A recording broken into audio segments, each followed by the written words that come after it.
Assalamualaikum warahmatullahi wabarakatuh. Hari ini berjumpa lagi bersama Ibu di pertemuan yang keempat pada mata pelajaran Bahasa Indonesia. Hari ini kita akan melanjutkan materi pada bab 1 mengenai teks berita. Dan judul materi kita hari ini adalah tentang struktur dan kaidah kebahasaan teks berita. Oke, sebelum memulai pembelajaran, silahkan berdoa dan silahkan nanti isi daftar hadir dan sekaligus menjawab soal untuk tugas pada pertemuan kali ini. Oke, selanjutnya akan Ibu jelaskan dulu kompetensi dasar kita hari ini adalah menelaah struktur dan kaidah kebahasaan teks berita. Adapun tujuan pembelajaran kita pada hari ini yaitu yang pertama, kalian nantinya harus bisa menentukan struktur teks berita.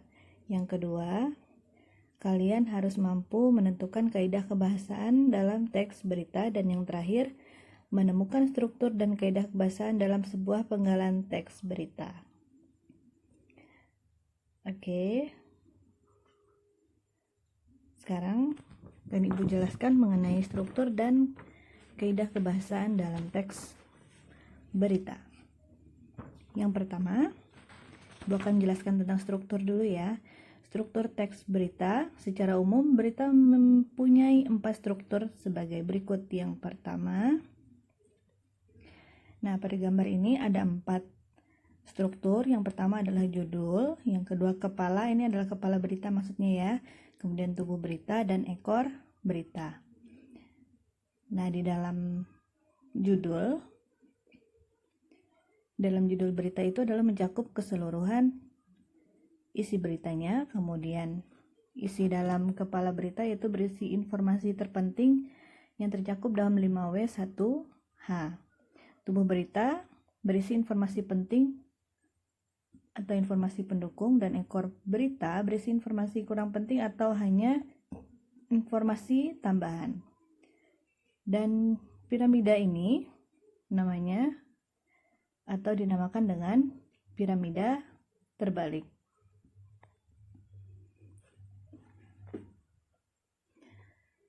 Oke, selanjutnya Ibu jelaskan dari keempat struktur tadi. Yang pertama adalah judul berita. Nah, judul berita di sini adalah merupakan kata kunci yang mewakili seluruh berita. Berarti di dalam sebuah judul berita itu merangkum semua isi di dalam berita tersebut. Kemudian yang kedua adalah teras atau kepala berita. Nah, di sini adalah bagian yang sangat penting dari berita karena terangkum isi seluruh berita. Kepala berita ditulis dalam paragraf pertama, setidaknya mengandung jawaban dari pertanyaan apa, siapa, kapan, dan di mana.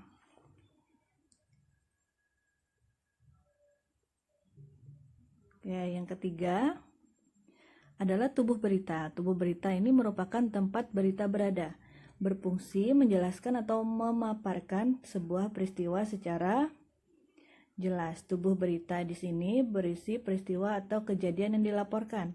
Bahasanya dalam berita singkat, padat, dan jelas. Jadi tubuh berita merupakan penjelasan kepala berita secara lengkap. Dan yang terakhir ada ekor berita. Ekor berita di sini berisi tentang informasi yang kurang penting atau dia hanya sebagai pelengkap. Tetapi bagian ekor berita berkaitan langsung dengan judul berita. Oke, selanjutnya contoh dari struktur berita. Nah, di sini Ibu mempunyai penggalan berita. Judulnya adalah puluhan pelajar ikuti lomba galang prestasi di SMK Unggulan NU Jombang. Nah, di sini terlihat di sebelah kanannya, ini ya, ada judul, ada kepala berita, tubuh berita, dan ekor berita. Nah, di sini tadi judul berita adalah kata kunci berita. Berarti puluhan pelajar ikuti lomba galang prestasi di SMK Unggulan NU Jombang. Berarti di sini beritanya tentang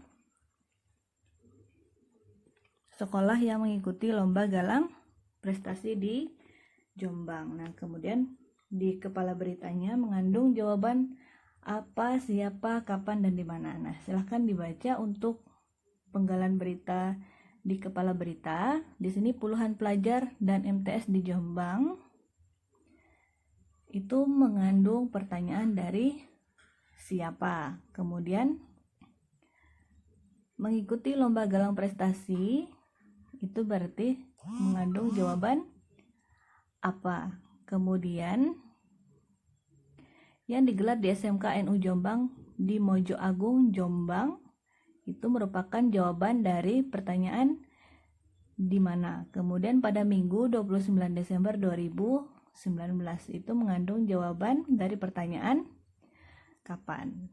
Oke, semuanya terangkum di dalam kepala berita.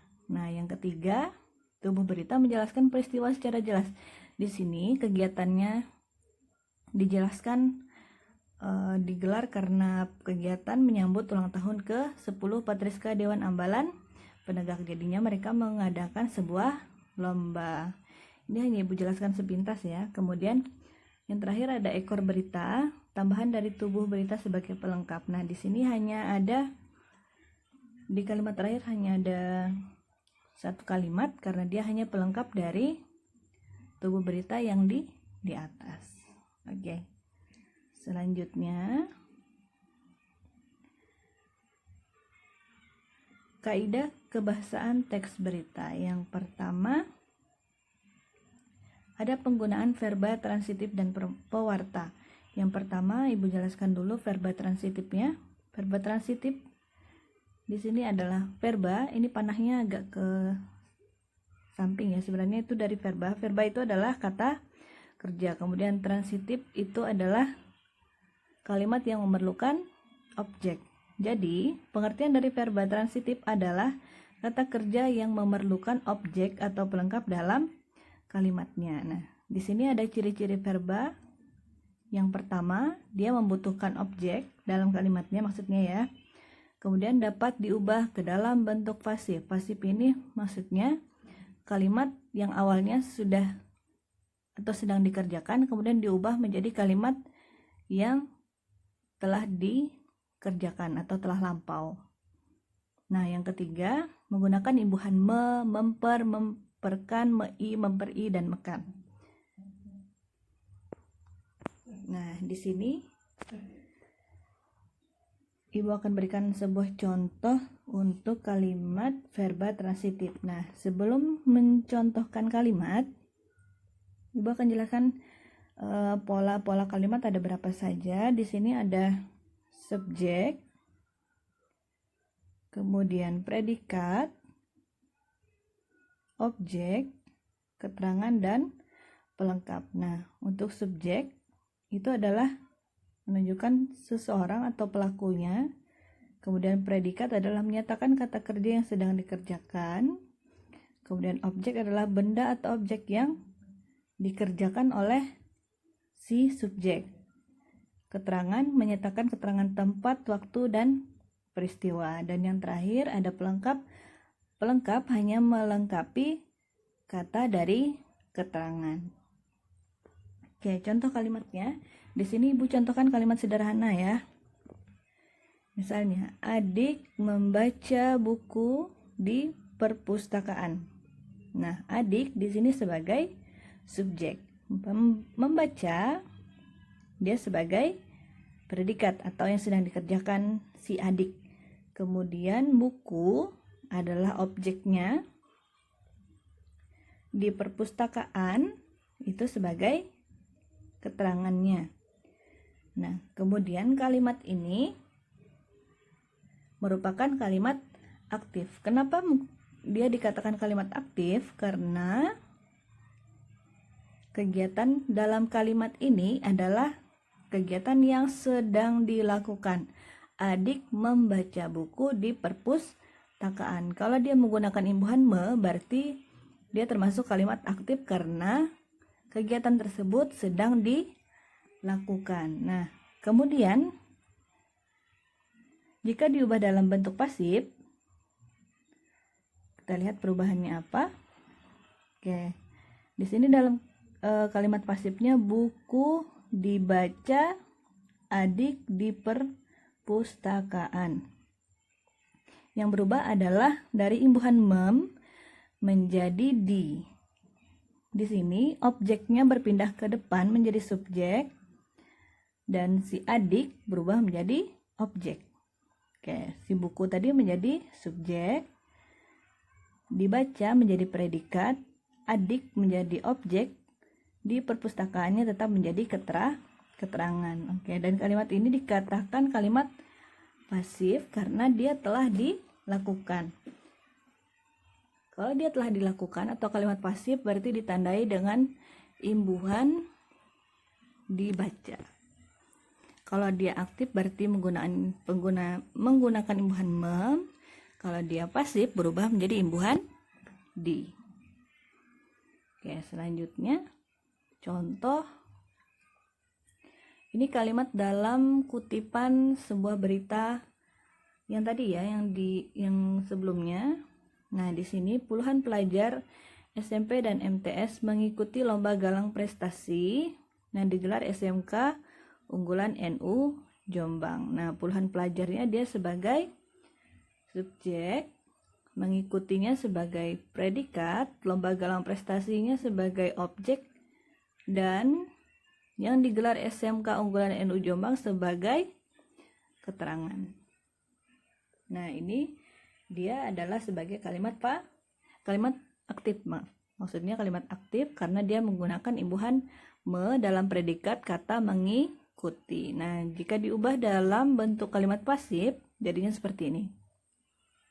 Objeknya dipindah ke depan menjadi lomba galang prestasi logap diikuti puluhan pelajar SMP dan MTS yang digelar SMK Unggulan NU Jombang. Oke, subjeknya.